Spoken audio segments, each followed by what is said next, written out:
d'avant la Genèse. Mais il y a un problème. Pendant des décennies, les scientifiques ont cherché à construire une théorie globale qui réunirait celle de la relativité générale d'Einstein, qui explique les lois de la gravité à grande échelle, avec la physique quantique, qui est la science de l'infiniment petit. Ces deux théories réunissent tout ce que la science connaît à ce jour sur le cosmos. Mais elles sont comme le chat et la souris. C'est la guerre entre eux. Ces deux théories sont ennemies. Elles sont totalement contradictoires, incompatibles. Il est impossible dans notre monde actuel d'admettre une version quantique de la théorie de la relativité. Comment conclure ce mariage forcé entre deux théories antagonistes ?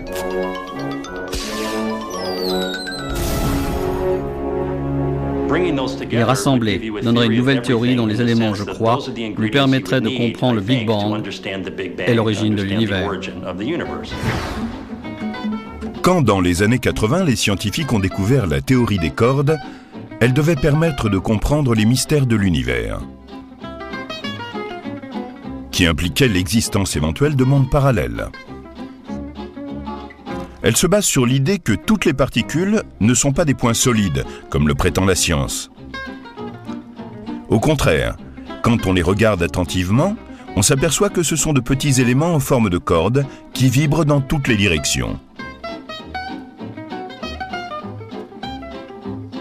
Selon la théorie des cordes, la vibration d'une corde engendre différentes particules. Et ça, c'est de la physique.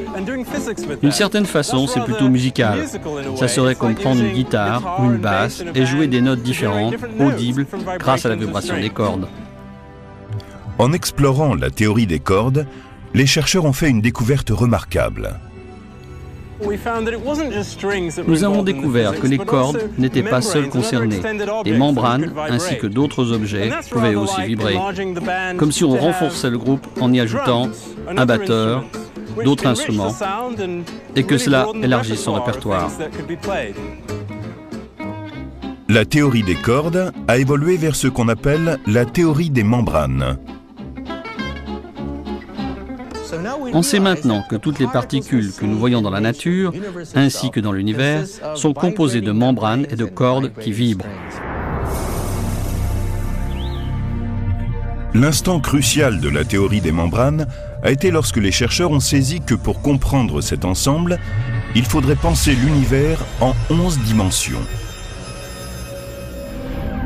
Si vous êtes assis en haut d'une montagne et que vous regardez en bas, tous les villages et les villes sembleront unifiés et en parfaite harmonie, alors que ce n'est pas le cas. Ils sont tous différents. C'est ça, la théorie des membranes. Elle montre comment les plus petites choses, comme les plus grandes, fonctionnent dans le cosmos. Selon elle, nous vivrions sur une gigantesque membrane d'énergie. Notre univers serait fixé à cette paroi par d'autres dimensions invisibles. Pour aller encore plus loin dans l'incroyable, la théorie des membranes prétend qu'il existe encore 6 ou 7 petites dimensions que nous ne voyons pas et qui pourtant sont juste sous notre nez. Vous prenez un point n'importe où sur un de ces promeneurs et à cet endroit se produit une minuscule ondulation de 6 ou 7 dimensions que vous ne pouvez pas percevoir. Ces membranes sont très rapprochées les unes des autres. Vous pouvez avoir une de ces membranes qui représente un univers. Et de chaque côté, vous en trouverez une autre, à seulement 1 ou 2 millimètres.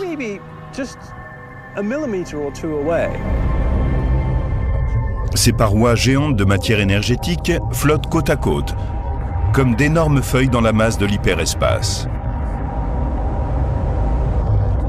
Tout un univers peut être attaché à un de ces objets étendus, appelés branes, ou en occuper entièrement un autre. Même notre univers se trouverait sur une de ces branes géantes, dérivant sur la mer cosmique de l'espace. Elle flotte partout dans une structure plus grosse appelée le tout.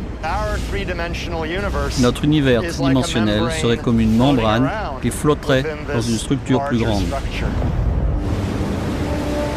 Croire en ces dimensions invisibles, qui, comme un cordon ombilical, nous relieraient à l'hyperespace où se trouvent les membranes, demande une sacrée dose de confiance. Où sont ces membranes sur lesquelles nous serions collés?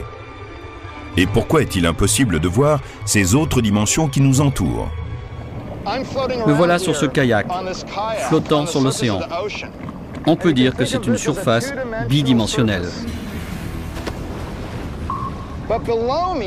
Mais sous moi, il existe une autre dimension où vivent les poissons. Cela peut illustrer ce tout.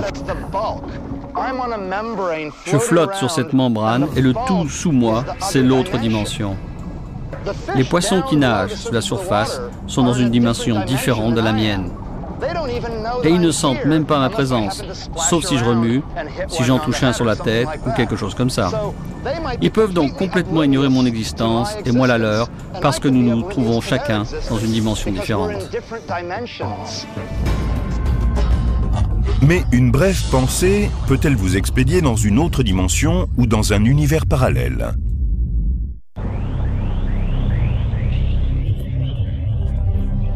Selon la dernière théorie des membranes, en moins d'un instant, au premier milliardième de seconde, les membranes se sont heurtées dans le cosmos d'avant l'univers, comme de gigantesques cymbales cosmiques, et ont provoqué le Big Bang.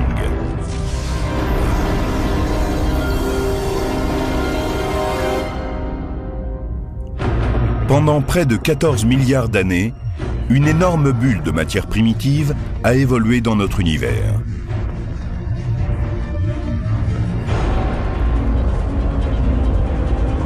En se heurtant, ces membranes ont-elles créé d'autres univers? Si c'est déjà arrivé, cela peut se reproduire encore de multiples fois.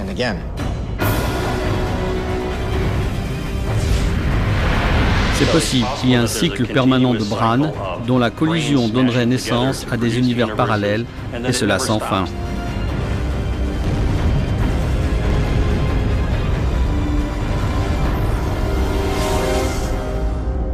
Si c'était vrai, les univers parallèles de niveau 2 existeraient. Le temps ne s'arrête jamais. C'est un processus perpétuel d'univers qui naissent des catastrophes cosmiques.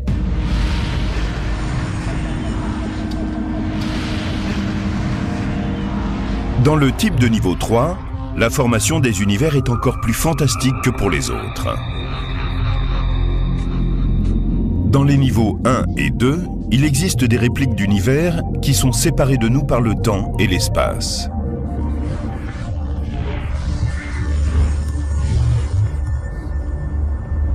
Mais dans les univers parallèles de niveau 3, nos répliques existent dans le présent. Elles évoluent dans le même espace-temps. Ils sont différents de nous parce qu'ils vivent dans une autre dimension de ce même espace. Et histoire de vous torturer l'esprit un peu plus, sachez qu'il y en a un nombre infini. S'il est exact, ce concept de monde multiple pourrait avoir des conséquences gigantesques. Les univers parallèles n'existent pas. C'est totalement absurde. Ça relève de la 4e dimension d'un épisode de Star Trek. Mais vous oubliez une chose. Une petite différence